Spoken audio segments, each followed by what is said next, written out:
नमस्कार, मैं Divyanka Tripathi Dahiya crime petrol सतर्क विमेन अगेंस्ट क्राइम की श्रृंखला में आपका स्वागत करती हूँ। आज के इस केस में आप एक ऐसे जघन्य अपराध देखेंगे कि कैसे एक मानव शरीर के टुकड़े टुकड़े किए गए।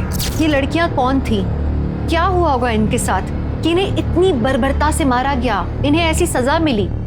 मतलब इंसान की जान की कीमत इतनी सस्ती है कि उसे कभी भी मार के कहीं भी फेंक दिया जाए। क्या देश का संविधान और कानून का खौफ इन अपराधियों के मन में खत्म हो चुका है? अब इन्हें किसी बात का डर नहीं।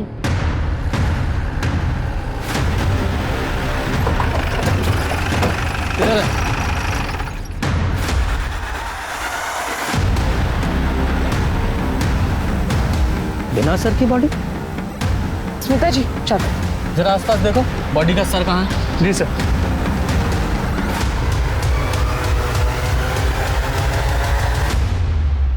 गुप्ता, कुछ मिला?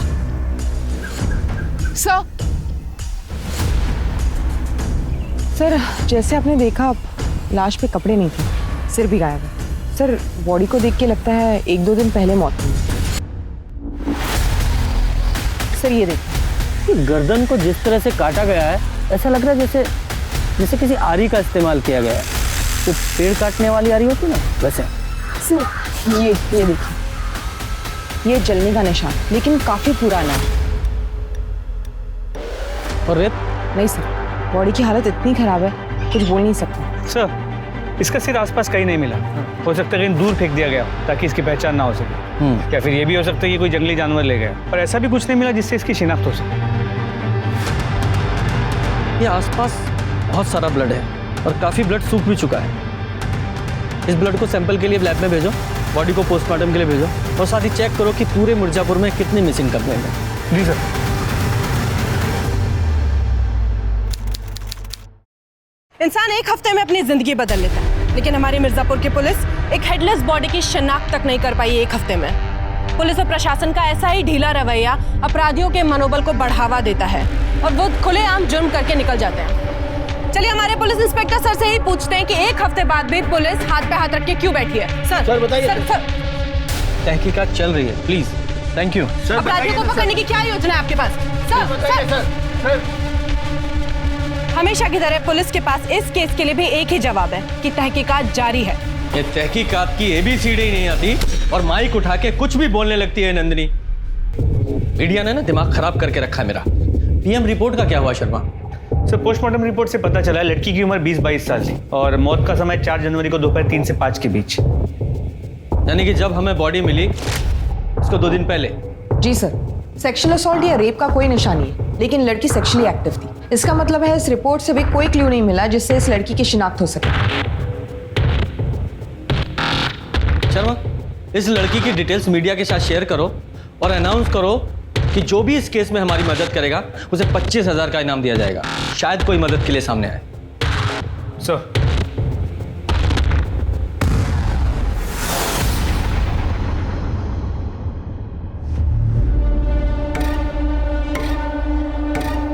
पुलिस तो कभी कुछ करती नहीं है। ये केस मिर्जापुर की छवि खराब कर रहा है। खूनी को पकड़ना पुलिस का काम है। पुलिस अपना काम कर रही है और हम तो पूरा सहयोग कर रहे हैं ना।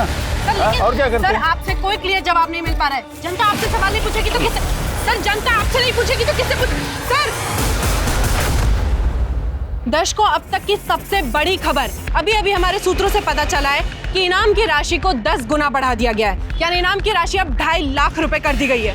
काश हमारी मिर्जापुर की पुलिस भी 10 गुना ज्यादा मेहनत करती तो शायद ये केस जल्दी सॉल्व हो जाता। लगता है ये केस भी जनता के हाथों में सॉल्व करना ही लिखा है। हम आपको एक बार फिर से याद दिला दें कि बॉडी के सीधे पैर पर जले का निशान है और बाएं कंधे पर तिल। नंदिनी को पुलिस के बारे में कुछ पॉजिटिव नहीं मिलता है, सर। हमेशा नेगेटिव बोलती है। सर जैसे आपने कहा था, फॉरेंसिक रिपोर्ट से हमें पता चला है कि क्राइम सीन पर 2 अलग-अलग ब्लड सैंपल्स मिले। ये देखिए सर ये भी तो मुमकिन है कि जिसने भी ये खून किया है बॉडी काटते समय उसे भी घाव हो गया और वो दूसरा खून उसका हो। लेकिन क्राइम सीन पर जितना ब्लड था उसे देखकर ऐसा नहीं लगता वो किसी छोटे मोटे घाव से निकला है या किसी एक लाश का है। जरूर कोई दूसरा भी था। सर इसका मतलब आप कह रहे हैं कि एक से ज्यादा खून हुए हैं? हाँ, लग तो ऐसे ही रहा है कि एक नहीं 2 खून हुए हैं। शर्मा, एक काम करो, जितने भी हार्डवेयर हैं, टूल के स्टोर हैं, वहाँ पे पता करो किसी ने इलेक्ट्रिक शॉक खरीदी थी क्या। लेकिन सर इलेक्ट्रिक आ रही है क्यों? क्योंकि पोस्टमार्टम रिपोर्ट के हिसाब से जिस तरह का क्लीन कट लगा हुआ था वो किसी हाथ की आरी से पॉसिबल नहीं है। उसके लिए ज़रूर इलेक्ट्रिक सॉ लगा है। ज़रा पता करो। जी सर। और हाँ, वो डॉग स्क्वाड से कुछ पता चला? सर डॉग स्क्वाड की मदद से हम हाईवे तक जा पहुंचे, उसके आगे कुछ नहीं।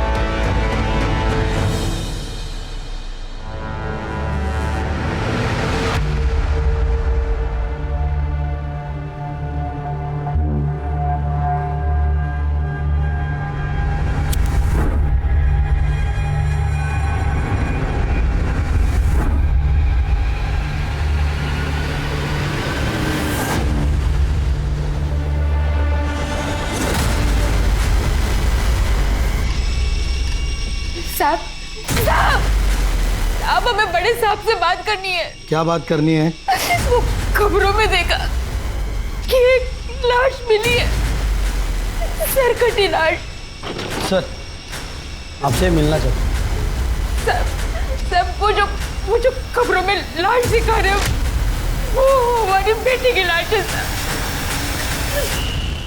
बैठिए। हमें लगता कि वो हमारी बेटी मुनीरा है साहब।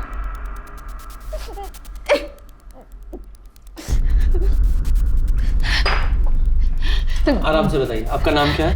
साहब, मेरा नाम शबनम अंसारी है साहब। लेकिन आपको कैसे पता चला वो मुनीरा ही है? जब वो 10 साल की थी तो खाना पकाते हुए उसका सीधे पैर की एड़ी चल गई थी और अब तक वो नहीं जानते साहब। और बाएं कंधे पर तिल, न्यूज़ में यही पहचान बता रहे हैं साहब, वो हमारी मुनीरा ही है साहब।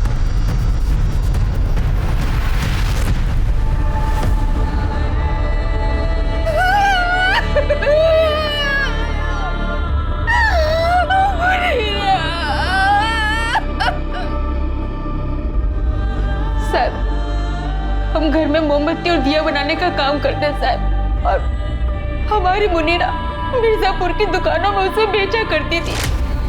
उसी दौरान उसकी मुलाकात नवाज शेख नाम के एक आदमी से हुई और थोड़ी देर में दोनों को प्यार हो गया। हमें ने दोनों का निकाह करवाया था। कबूल है? कबूल है। लेकिन निकाह के बाद मुनीरा को पता लगा कि नवाज शेख शादीशुदा है।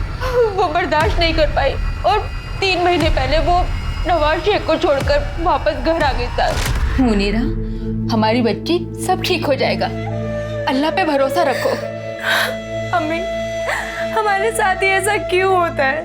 नवाज ने हमें धोखा क्यों दिया? ऐसे मत रो बच्चा, तू तो हमारा बहादुर बच्चा है ना? अम्मी, हम आपको छोड़कर कभी कहीं नहीं जाएंगे, उम्र भर आपके साथ ही रहेंगे। उसने अपने आप को संभाला साहब और फिर से मिर्जापुर की दुकानों में सामान बेचने का काम शुरू कर दिया। लेकिन 2 महीने पहले उसकी मुलाकात आलम नाम के एक शख्स से हुई और दोनों को प्यार हो गया साहब। मुनीरा, कहाँ जा रही हो तुम? अभी एक रिश्ते से निकलकर तुम संभली भी नहीं हो और तुम दूसरे रिश्ते में जा रही हो। हमें लगता है कि तुम जल्दबाजी कर रही हो। अम्मी, आप भरोसा रखें, हम इस बार कोई जल्दबाजी नहीं करेंगे, सच्ची। और आलम को परखने के बाद ही हम उससे निकाह करेंगे। लेकिन किसी को परखने के लिए उसके साथ बिना निकाह किए रहना ये सही नहीं है बेटा। अम्मी, हमारा दिल कहता है कि इस बार सब ठीक हो जाएगा, सब सही हो जाएगा, भरोसा रखें हम पे। लेकिन बेटा, अम्मी,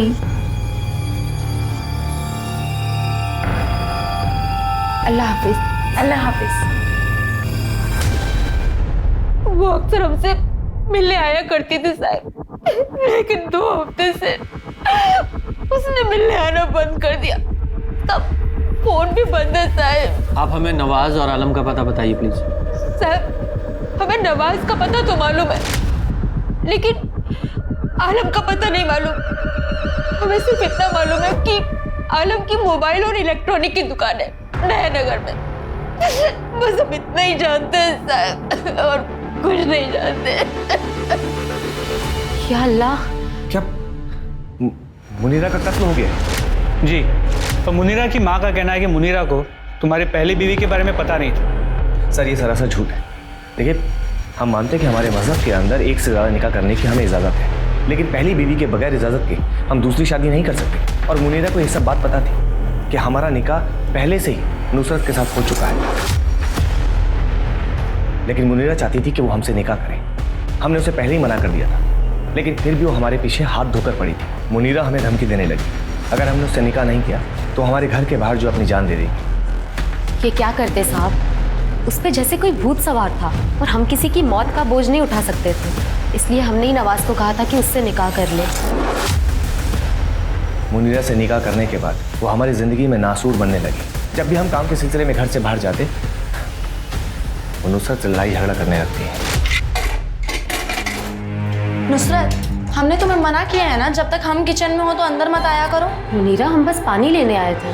हाँ तो इंतजार कर सकती थी ना, जब तक हम खाना बना रहे थे। मुनीरा चाहती थी कि हम नुसरत को छोड़ दें, लेकिन हमने उसे साफ साफ इनकार कर दिया कि हम नुसरत को नहीं छोड़ सकते। उसके बाद हमारी जिंदगी बद से बदतर बनने लगी और 3 महीने पहले अचानक मुनीरा घर छोड़कर चली गई। तो तुमने उसे ढूंढने की कोशिश नहीं की? तुम्हारी बीवी थी वो? जी सर, हमारी बीवी थी, लेकिन आपने सुना होगा ना कि तुम रूठे हम छूटे। हमें लगा कि भला टल गई, इसीलिए हमने उसे कांटेक्ट करने की कोशिश नहीं की। आलम को जानते हो? आलम? कौन आलम सर? 4 जनवरी को तुम दोनों कहा था। सर हम बदायूं गए थे अपने एक रिश्तेदार के निकाह में और रात को लौट कर वापस आए थे। तुम्हारे सभी रिश्तेदारों की डिटेल चाहिए हमें। जी। तो जब तक ये केस सॉल्व नहीं हो जाता तुम लोग शहर छोड़ के नहीं जा सकते। जी सर।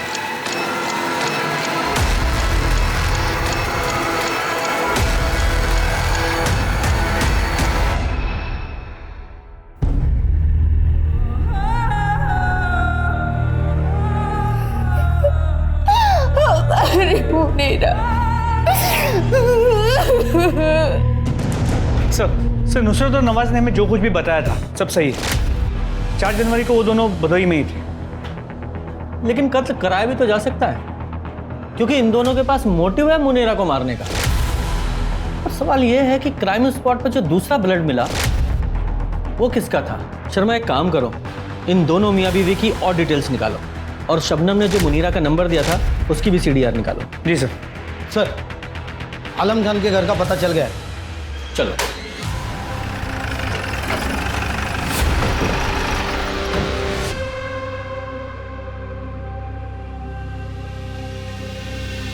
ये आलम यही रहता है? जी साहब, पर वो तो कई दिनों से लापता है और उसने तो कमाल भाईजान का 2 महीने का किराया भी नहीं दिया है। कहाँ रहते हैं कमाल भाईजान? जी साहब, ये पीछे ही रहता है। गुप्ता, चाबी लेके आओ। सर। साहब, खाना भी यहीं पर खाता है और 1 महीने से पैसे भी नहीं दिया है। कहता है आज दूंगा कल दूंगा, ऐसे ही घुमा रहा है।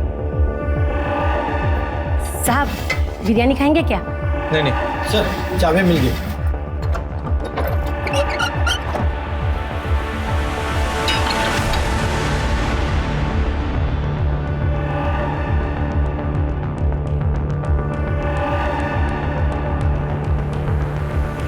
साहब, यही है वो नल्ला आलम।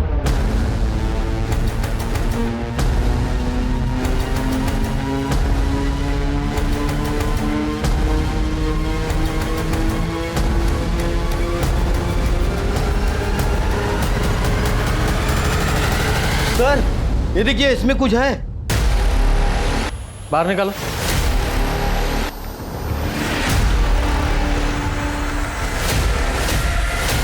या अल्लाह, क्या है इसमें?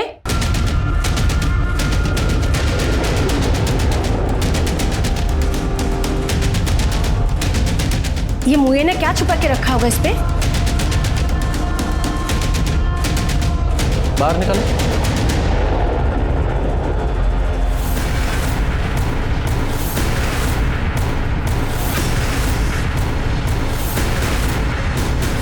या अल्लाह, ये क्या है? किसका सर है? जाइए बाहर जाइए। हाँ जाइए। पुलिस का शक सही साबित हुआ। आलम के घर 2 सर मिलने का मतलब था कि 2 कत्ल हुए थे। DNA टेस्टिंग से यह भी साबित हो गया कि एक सर उनमें से मुनीरा का था, लेकिन दूसरा सर किसका था और उसका धड़ कहाँ था ये नहीं मालूम चल रहा था। क्या आलम इन दोनों का कातिल था? क्या उसने इन दोनों के सर अपने घर में यादगार की तरह रखे थे? अगर नहीं तो कातिल कौन था? क्या ये दोनों मामले अलग अलग थे? और अगर अलग अलग थे तो दोनों सर आलम के ही घर में क्यों मिले एक साथ? ऐसे बहुत सारे सवाल थे जिनके जवाब पुलिस ढूंढने की कोशिश कर रही थी, पर उन जवाबों तक वो पहुंच नहीं पा रही थी। पुलिस के ऊपर मीडिया का बहुत प्रेशर था। उन्होंने एड़ी चोटी का जोर लगा दिया था इस केस को सॉल्व करने के लिए। उन्होंने दुकानदारों से, सप्लायर्स से पार 100 के बारे में, बिजली से चलने वाली आरी के बारे में पता किया और उन्हें मालूम चला कि पिछले ही महीने कुछ पार 100 की बिक्री हुई थी, लेकिन वो सब बिजनेस के इस्तेमाल के लिए थे और उन्हें सुरक्षित लॉक करके रखा गया था। फिर पुलिस ने अपने खबरियों को एक्टिवेट किया 15 से 20 साल की लड़की की तलाश के लिए, जिसकी मिसिंग कंप्लेंट अभी तक नहीं हुई थी। साथ ही आलम की भी तलाश जारी थी, क्योंकि वही एक था जो इस पहेली को सुलझा सकता था। एक नहीं बल्कि दो लड़कियों की हत्याएं हुई है। पुलिस को 2 सर बरामद हुए हैं। इसी के चलते मिर्जापुर में भी 2 गुनी दहशत बढ़ गई है। पुलिस और प्रशासन पर भी 2 गुनी कीचड़ उछाली गई है। आखिर पुलिस कब तक इस केस में ढिलाई देती रहेगी? ये केस महिलाओं की सुरक्षा के लिए एक बहुत बड़ा प्रश्न चिन्ह है। क्या पुलिस सही दिशा में तहकीकात कर रही है? अरे मियाँ, दरवाजा खोलिए। कौन? प्रधान जी ने चुनाव जीतने की खुशी में सबको मिठाई और तोहफे दिए हैं। जल्दी दरवाजा खोलिए और अपना तोहफा ले लीजिए। हमें और भी घरों में जाना है। ये लीजिए आपकी मिठाई और ये तुम्हारा तोहफा। अरे कौन है? आपने कुछ नहीं किया साहब। कुछ नहीं किया तूने? 2 लड़कियों को मार के उनके सर काट के घर में रखे हुए हैं, बोल रहा है कुछ नहीं किया है। वो दूसरी लड़की कौन थी? साहब हमें नहीं पता। मुनीरा को तो जानता था ना? हाँ साहब, मुनीरा को तो हम पिछले साल नवंबर में मिले थे साहब। हम दोनों ने बहुत अच्छा टाइम बिताया था। वो बाद में निकाह पर जोर डालने लगी थी साहब। आलम, अब ना हमें निकाह कर लेना चाहिए। निकाह? हाँ, हमें तुम्हारे साथ जिंदगी बतानी है। ये तो उसके लिए निकाह की क्या जरूरत है? हम लोग ऐसे भी साथ में रह सकते हैं। तुम हमारे साथ निकाह करना चाहते हो कि नहीं?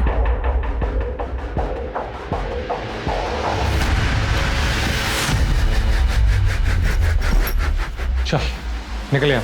पर आलम, कैसा कर सकते हो तुम हमारे साथ ऐसा? हो गया अब हमारा। पर आलम, बोला ना, तुम्हारे कभी शक्ल में दिखाना। चल निकल। पर आलम मेरी बात सुनो। निकल। खुदा हाफिज़। हमने उसे दिसंबर में घर से बाहर निकाल दिया साहब। तो उसके बाद हम उसे कभी नहीं मिले। तो फिर छुप क्यों रहा था? साहब हम डर गए थे।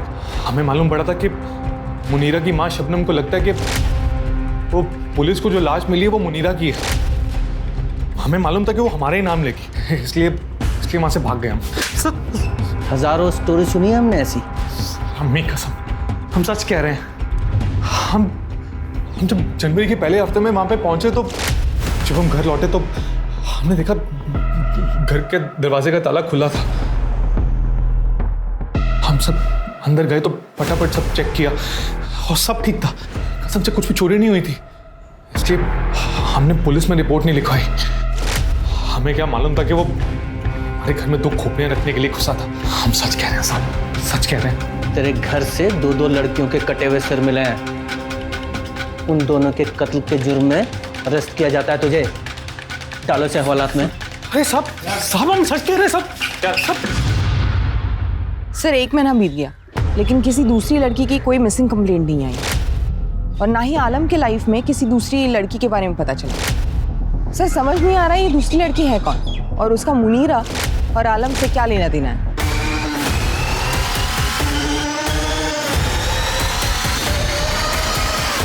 तो मुझे लगता है किसी ने जानबूझकर दोनों सिर आलम के घर में रखे थे ताकि उसे फंसा सके। हाँ, लेकिन आलम को फंसाने के लिए तो मुनीरा का सर ही काफी था। तो क्यों? मुझे लगता है ये आलम ही कातिल है। इसे अच्छे से तोड़ो, सब बकेगा। एक्सक्यूज मी सर, खबरी का। हेलो, कौन से एरिया में? ठीक है सर। खबरी ने बताया कि मिर्ज़ापुर के बाहर मॉडल टाउन में एक योगिता नाम की लड़की एक मुस्लिम लड़के के साथ जनवरी के पहले वीक में भागी है, लेकिन योगिता के फैमिली वाले इस बात के बारे में किसी से बात ही नहीं कर रहे। योगिता कहाँ है? मतलब अपनी ससुराल में होगी दिल्ली में, और कहाँ? ससुराल में होगी? मतलब उसकी शादी हो गई? कब? 2 महीने पहले। 2 महीने पहले उसकी शादी हो गई। आपके किसी भी पड़ोसी को नहीं पता? हाँ, नहीं पता पड़ोसियों को। हमने किसी को शादी में बुलाया नहीं था। छोटे रूप में की थी शादी। कोई दिक्कत? आपके दामाद का नाम क्या है? लक्ष्मण चौरसिया। फोटो दिखाइए। फोटो दिखाओ।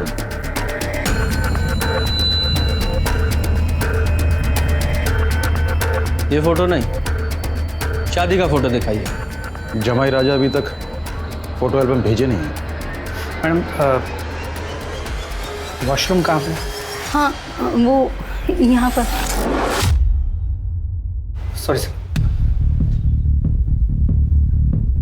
दिल्ली का अपने दामाद जी का एड्रेस दे दीजिए, हम खुद जाके देख लेंगे।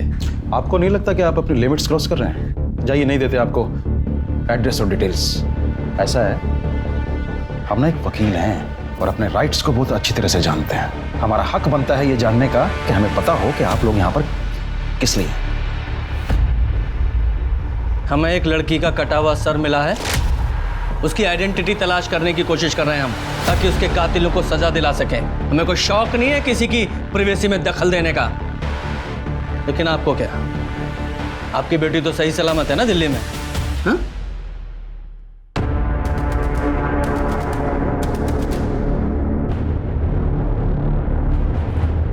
चलो शर्मा,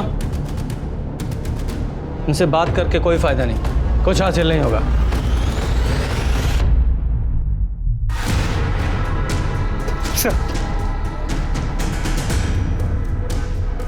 शर्मा वेरी गुड।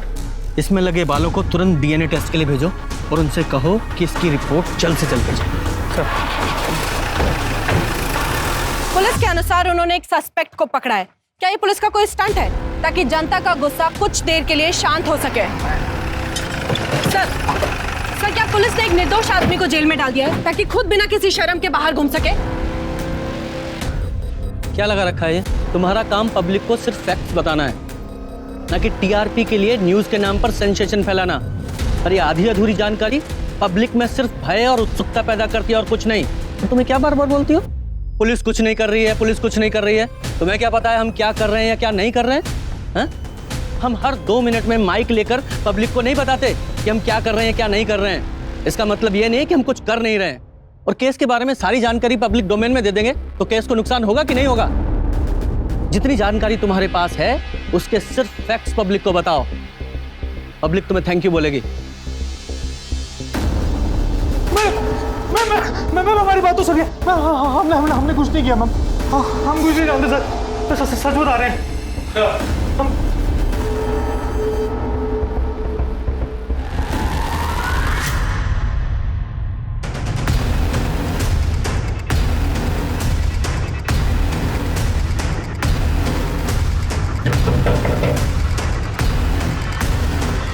अरे आप लोग फिर आ गए?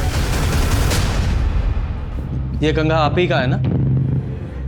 जी। तुम क्यों बोल रही हो? हम है ना यहाँ पर। ये कंघी हम आप लोगों के घर से लेकर गए थे। इस पर लगे बालों को हमने डीएनए टेस्ट के लिए भेजा और हमारे पास जो कटा हुआ सर है उसके बालों से मैच कराया। दोनों का डीएनए मैच हुआ है। आप लोगों के घर में आपके अलावा आपकी बेटी ही रहती थी। हमारे पास जो कटा हुआ सर है योगिता का है। नहीं, ऐसा नहीं हो सकता।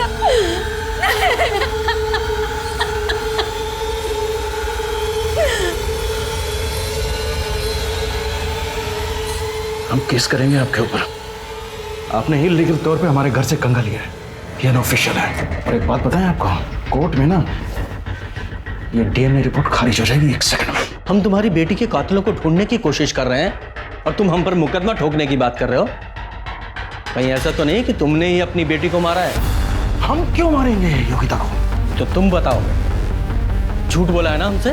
केस में झूठी जानकारी दी है तुमने हमें। तुम लॉयर हो ना, अच्छी तरह से जानते होगे कि झूठी जानकारी देने के जुर्म में मैं तुम्हें अरेस्ट कर सकता हूँ। मैं अरेस्ट करके थाने लेके जाऊंगा, वहां तुम्हारा डीएनए टेस्ट करूंगा, तुम्हारे हलक में से निकलवाऊंगा फिर। सर वो योगी। ठीक है सर, हम सच बताते हैं। हम मानते हैं कि हमने योगिता की शादी वाली बात और उसके दिल्ली में रहने वाली बात को झूठ बोला है। वो कुछ दिन पहले अचानक गायब हो गई थी और हमने सोचा कि वापस आ जाएगी, इसलिए पुलिस में कंप्लेंट नहीं किए थे बस। योगिता आपके घर से 4 जनवरी को गई थी ना? आप हमारी वाइफ से सवाल क्यों पूछ रहे हैं? हम बता रहे हैं आपको कि 4 जनवरी था। इससे ज्यादा हमें कुछ नहीं पता है। शर्मिंदगी की वजह से हम मिसिंग कंप्लेंट नहीं किए थे बस।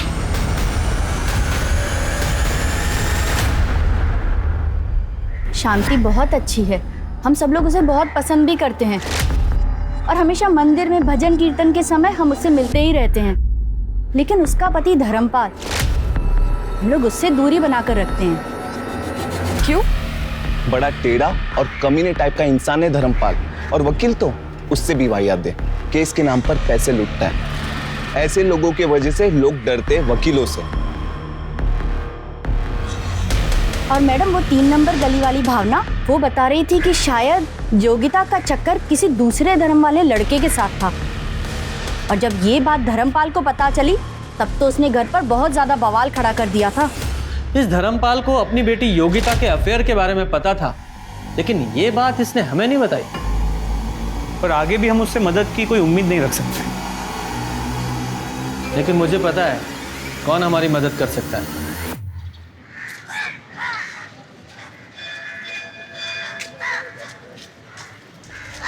नमस्ते। आप यहाँ क्या कर रही हैं? आप जाइए यहाँ से। देखिए, इस केस को सॉल्व करने के लिए और योगिता के कातिलों को पकड़ने के लिए हम यहाँ पर आपसे मदद मांगने आए हैं। देखिए, आप हमारे पति को नहीं जानती। अगर उन्होंने हम दोनों को साथ में यहाँ देख लिया, योगिता वापस तो नहीं आ सकती, लेकिन उसके कातिलों को सजा जरूर मिल सकती है। और हमें यकीन है कि भगवान भी यही चाहते हैं। ये सब तब शुरू हुआ जब हमारी बच्ची योगिता को इमरान सिद्दीकी नाम के एक लड़के से प्यार हो गया। दो ना। योगिता!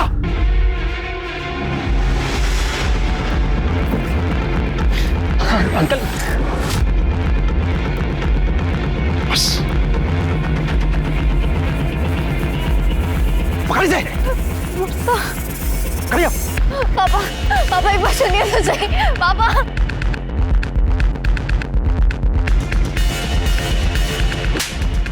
इसी दिन के लिए तुझे पढ़ाया लिखाया था, आजादी दी थी।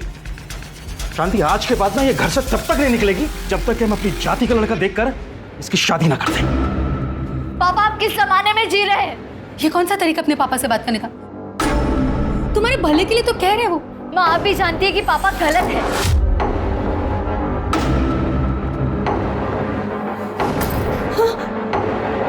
अगर दोबारा आपने हम पे हाथ उठाने की कोशिश की तो हम पुलिस कंप्लेंट कर देंगे। अगर आप वकील हैं तो हम भी अपने अधिकार जानते हैं और हम 20 साल के हो चुके हैं। अगर इस देश में हम अपने मर्जी से वोट कर सकते हैं ना, तो हम शादी भी अपने मर्जी से ही करेंगे। हम भी देखते हैं कि कैसे करते हैं। Happy birthday to you। Yogita,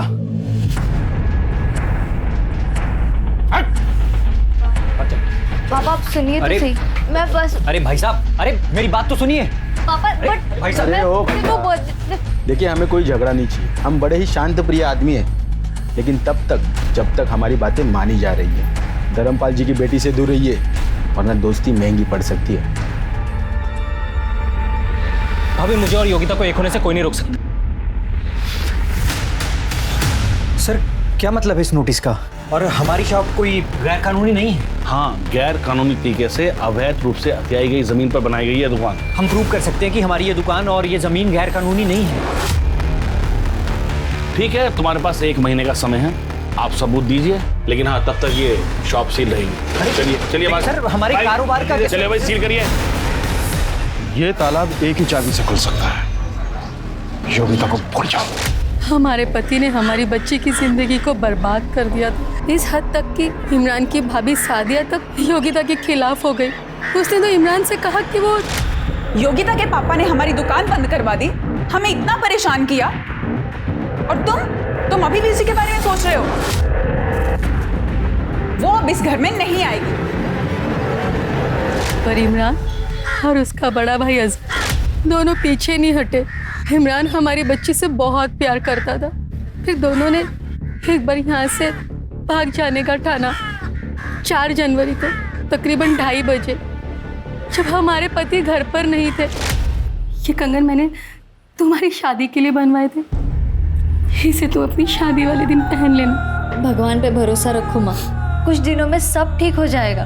हाँ मेरी बच्ची। उस दिन हमने हमारी बच्ची को आखिरी बार जाते हुए देखा, उसके बाद उसका कभी कोई फोन नहीं आया।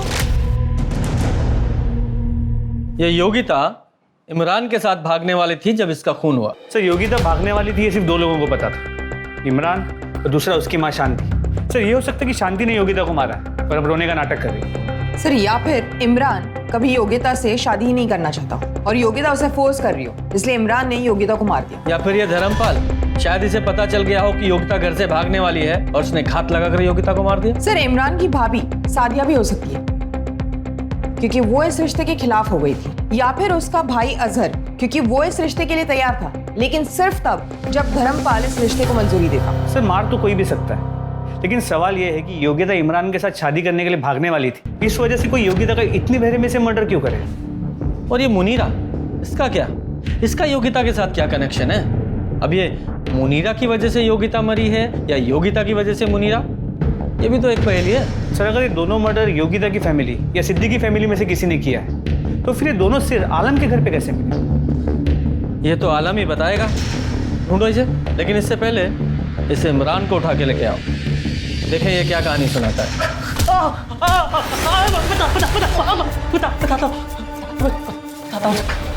बोल। हाँ, हम 4 तारीख को भागने वाले थे। वो हमें हाईवे के पास मिलने वाली थी, पर वो वहाँ कभी आई नहीं। हमें क्या पता कि वो आई या नहीं? तेरे दिमाग में कुछ अलग खिचड़ी पक रही हो। तूने उसे वापस जाने के लिए कहा, वो नहीं गई तो मार दिया उसे, क्योंकि आखिरी कॉल योगिता ने तुझे किया था। सर ये आप क्या कह रहे हैं? हम उसे क्यों मारेंगे? हम तो उससे शादी करने वाले थे। हम दोनों इसलिए तो उस रोज अपने अपने घर से भागे थे। फिर पता नहीं अपने बाप के डर से शायद उसने अपने कदम पीछे खींच लिए। हमें इसी बात का तो सबसे ज्यादा दुख हुआ था कि उसने हमें ये बात बताने की जहमत तक नहीं उठाई। उस रोज इंतजार करते हुए हमने उसे बहुत से कॉल और मैसेजेस किए, पर उसने एक भी कॉल का रिप्लाई नहीं दिया सर। फिर जैसे तैसे हमने अपने आप को संभाला और अपनी जिंदगी में आगे बढ़ने की कोशिश करने लगे। हमने कभी सपने में भी नहीं सोचा था कि उसका मर्डर हो गया। सर जिस किसी ने भी उसका मर्डर किया ना, अगर वो इंसान हमें मिल गया तो हम उसको जिंदा नहीं छोड़े, उसके टुकड़े टुकड़े करके हम उसे कुत्तों को खिला देंगे। हमारी योगिता ने हमें धोखा नहीं दिया था। इमरान का इस तरह आवेश में आकर बोला हुआ हर शब्द 2 तरफ इशारे कर रहा था।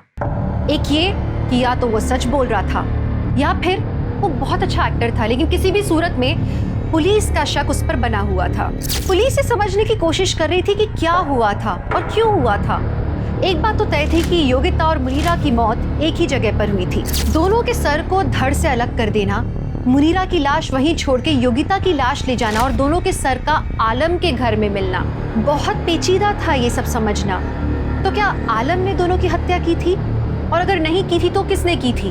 और क्या वो इंसान इन दोनों लड़कियों को जानता था? पुलिस को अभी तक इन दोनों के बीच में कोई कनेक्शन नहीं नजर आ रहा था। एक बात तो तय थी कि इन दोनों की मौत के पीछे किसी सनकी का हाथ था, लेकिन ये समझ नहीं आ रहा था कि उन दोनों लड़कियों को, जिनके बीच में कोई संबंध नहीं था, मारने के लिए उन्हें क्यों चुना गया। पुलिस यही सब सुलझाने में लगी थी, तभी एक सुराग उनके हाथ लगा जो शायद इस केस को सुलझा सकता था। सर ये इंदु जोशी है, योगिता की बचपन की सहेली। सर ये आपको कुछ बताना चाहती है। बैठो बेटा। हाँ बोलो। सर योगिता को धमकी मिली थी। सुन लड़की, अपने ही धर्म में रह, समझी? दूसरे धर्म को भूल जा, वरना हम भूल जाएंगे तुम हमारे धर्म की लड़की हो, समझे? योगिता बहुत घबरा गई थी सर, लेकिन फिर उसने अपने आप को संभाला और वही करने की सोची जो वो करना चाहती थी। अच्छा, तुम तो योगिता को बचपन से जानती हो, उसकी बेस्ट फ्रेंड हो, तुम्हें क्या लगता है किसने किया होगा उसके साथ ये? धर्मपाल अंकल।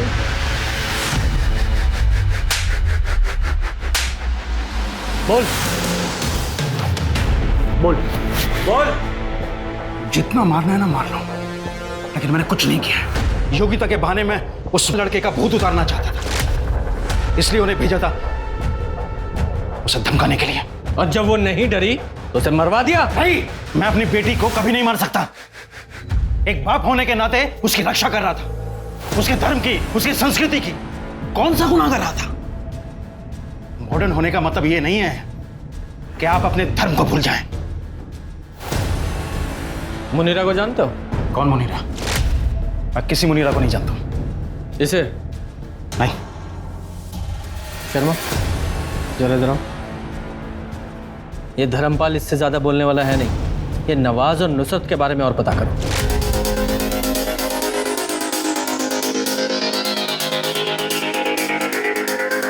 नवाज और नुसरत की जोड़ी तो बड़ी कमाल की है, माशाअल्लाह। अच्छा हुआ दोनों फिर से साथ में आ गए।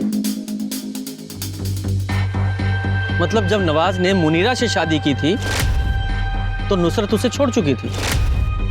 जी सर, और सर ये भी पता चला है कि नुसरत उसी दिन घर छोड़ के गई थी जिस दिन नवाज ने मुनीरा से शादी की थी। तो नुसरत के रजामंदी का और मुनीरा का घर पे रह के झगड़े करने का तो सवाल ही पैदा नहीं होता, क्योंकि नुसरत कभी घर पे थी ही नहीं। और सर मुनीरा के घर से निकल जाने के बाद नुसरत घर वापस आई। लोगों का ये भी कहना है कि नुसरत के भाई जफर का नवाज पे काफी प्रेशर है और इस जफर का रिकॉर्ड भी कुछ अच्छा नहीं है सर। हम मानते हैं कि हमने आपसे झूठ कहा। अगर आपसे झूठ नहीं कहते तो मुनीरा के कत्ल में आप हमें जिम्मेदार समझते हैं। ये भी तो हो सकता है कि ये सब कुछ तुमने जफर के दबाव में आगे किया है। दबाव? कैसा दबाव सर? हम तो उससे कोई वास्ता ही नहीं रखते। तुम्हारी, नुसरत की और मुनीरा की पूरी कहानी हमें पता है। अब सब कुछ सच सच बता दो। सर वो मुनीरा को हमारे और नुसरत के निकाह के बारे में नहीं पता था। तो तुमने उसे बताना जरूरी भी नहीं समझा? क्यों?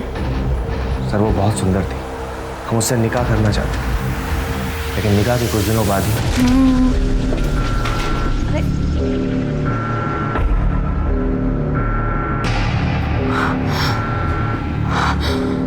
उस दिन के बाद से मुनीरा और हमारे बीच में झगड़ा होने लगा, तनाव बढ़ने लगा। फिर एक दिन वो घर छोड़कर चली गई। तो तुम क्या उम्मीद करते थे? वो जश्न मनाती? और जफर अहमद, उसका इस सब में क्या रोल? देखिए साहब, हमने आपको पहले ही बता दिया, जफर भाई से हमारा कोई वास्ता नहीं है। उनके कारनामों की वजह से हमारा परिवार उनसे बात करना तो दूर, उनकी शक्ल तक देखना पसंद नहीं करते। क्या जनाब, लोग तो कुछ भी कहते रहते हैं। अरे नुसरत तुमसे कोई वास्ता ही नहीं रखती थी तो वो क्या बोलेगी? चलिए मान लीजिए ऐसा होता भी तो आपको क्या लगता, हम जीजू का निकाह ही क्यों होने देते मुनीरा से? ठीक है, जाओ। सलाम सर। सर आपने इसे जाने क्यों दी?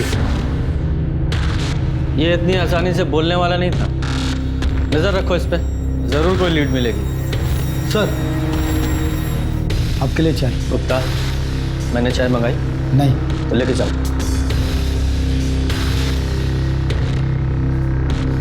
इस केस में हर बार डेड एंड पे पहुंच जाते हैं, कुछ हाथ नहीं लग रहा है। अगर ये सभी निर्दोष हैं तो फिर इन दोनों लड़कियों को मारा किसने? ये योगिता की बॉडी कहाँ है?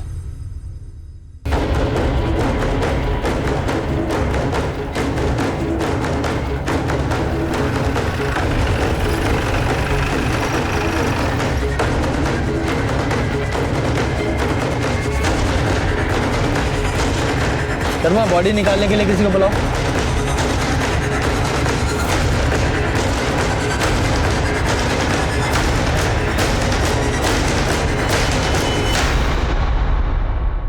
सर बॉडी पूरी तरीके से गल चुकी है और देख के कहना मुश्किल होगा कि इसकी मौत कब हुई है, लेकिन अगर यही योग्यता है, इसका मतलब करीब 1 महीने से भी ज्यादा हुआ है इस लाश को यहाँ नाले में पड़े हुए। अगर इस बॉडी को 1 महीने से ज्यादा इस तालाब में पड़े हुए हो गया है और ये योगिता है तो इसका एक ही मतलब निकलता है कि इसे भी मुनीरा के साथ ही मारा गया था और उसकी बॉडी को यहाँ लाकर डंप कर दिया गया।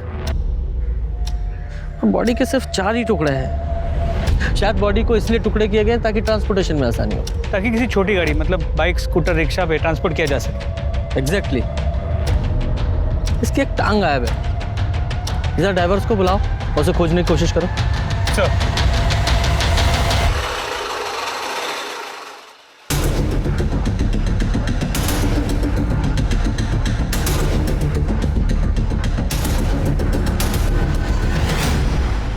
जैसा पुलिस को शक था वैसे ही हुआ।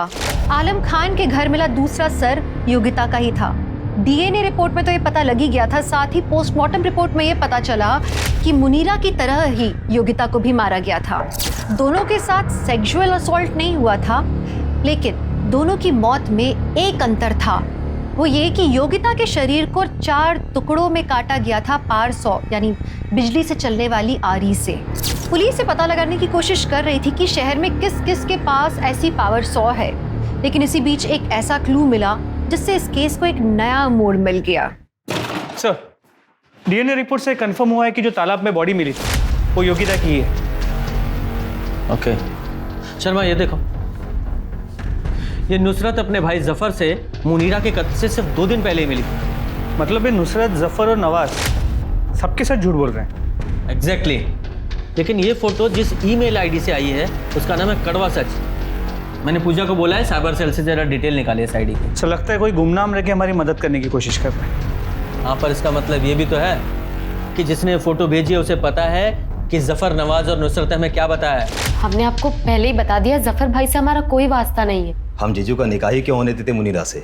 अब ये बातें हमने पब्लिक डोमेन में तो रखी नहीं है। एक काम करते हैं, इन तीनों से पूछताछ करने से पहले जिसने ये फोटो भेजी है उससे पूछताछ करते हैं। सर, आपको यकीन नहीं होगा ये फोटो हमें किसने भेजी है। किसने?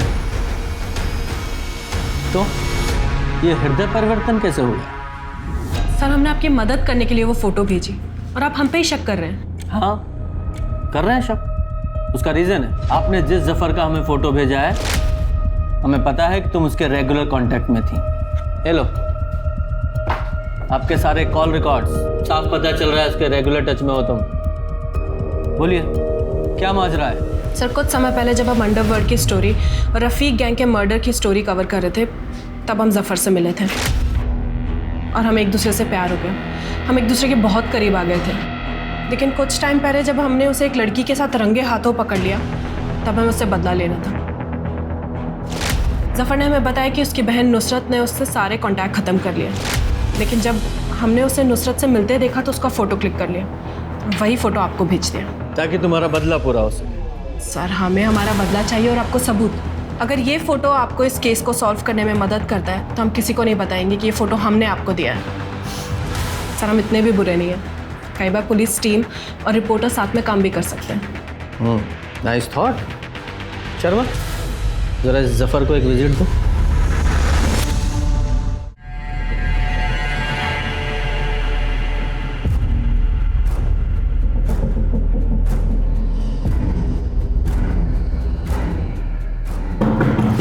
कौन है भाई?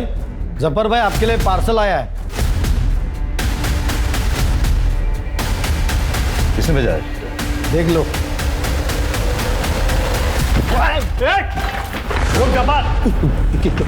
पूरे घर की तलाशी लो। क्या कर रहे हैं आप लोग?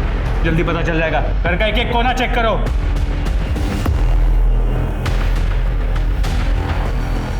सर, 1 मिनट यहाँ आइए। सर, ये देखिए।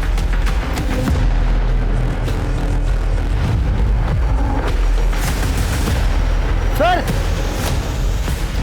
ये देखिए सर।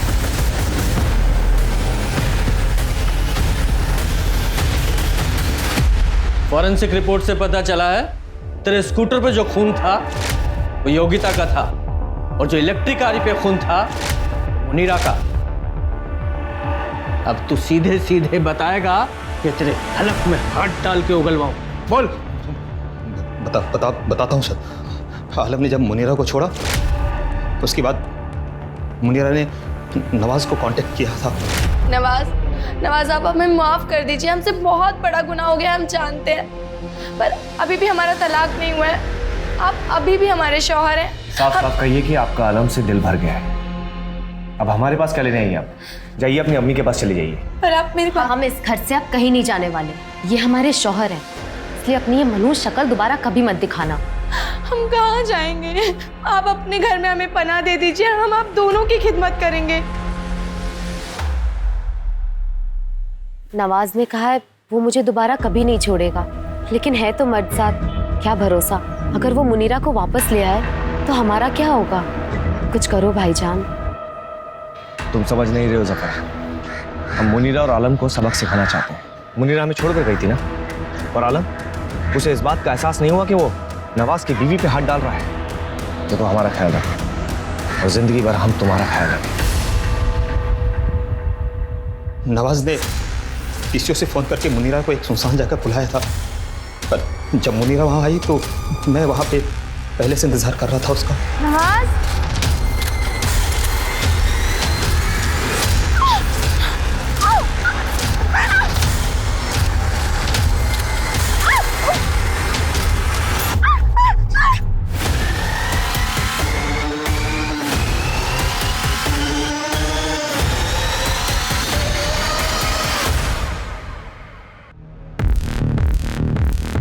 उसके बाद हमको पता था कि अब इसको मारना ही पड़ेगा और कोई चारा नहीं था हमारे पास।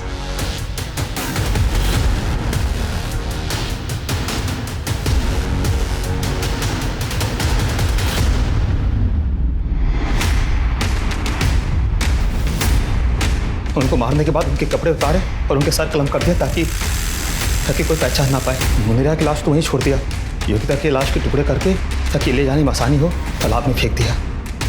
कि दोनों के कपड़े और बैग जला के राख गटर में बहा दिया। उन दोनों के सर प्लास्टिक में रख के आलम के घर रख दिया।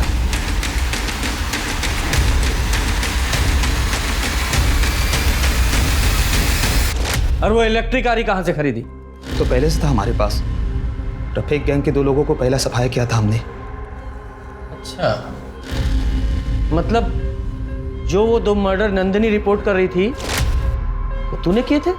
सर, कभी आपने इलेक्ट्रिक गाड़ी का इस्तेमाल किया है? बड़ा मजा आता है, पावर सा आ जाता हाथों में, और खून जब सर घाटी में जो खून उछलता है ना फुहारे की तरह, सर आप कल्पना नहीं कर सकते उसकी।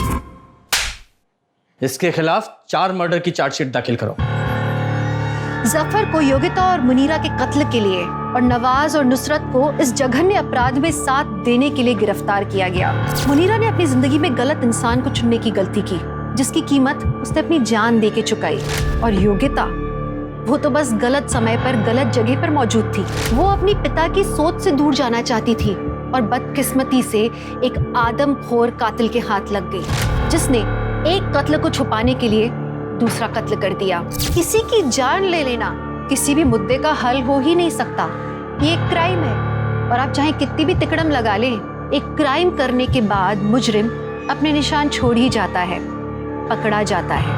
आप अपने परिवार को प्यार से संजो के रखें। इसी आशा के साथ मैं दिव्यांका त्रिपाठी दहिया लेती हूँ आपसे विदा। फिर मिलूंगी अगले केस के साथ। तब तक देखते रहिए क्राइम पेट्रोल सतर्क, विमेन अगेंस्ट क्राइम। एक औरत परिवार, अब हर औरत का भार। जय हिंद।